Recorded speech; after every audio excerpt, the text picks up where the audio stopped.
You can follow the evolution train right there. Yeah, I mean Yeah, that is perspective. Wow. Yeah. yeah, and and even going back to the early 20s, they weren't obviously not slinging the ball around like they do today, but Yeah. but the Packers were ahead of most of the rest of the league in Yeah. terms of number of passes attempted, passing yardage.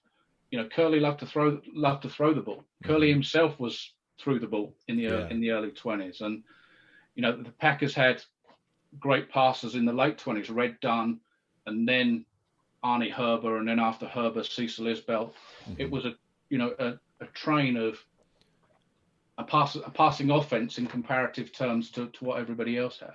So when they talk about Don Hudson being the receiver that revolutionized route running, gave the precision to it, Yeah. gave the jukes to the defenders, and then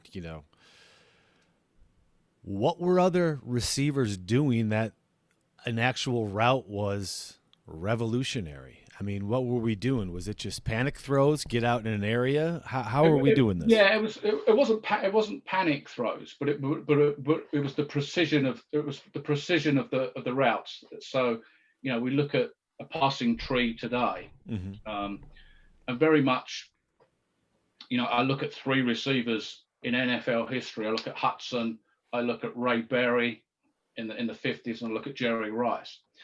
And it was the precision of the routes, naming the routes as well, and the timing.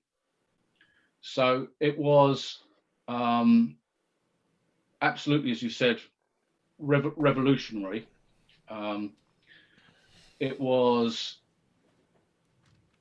very much about the timing and about the fakes and about the naming of the routes.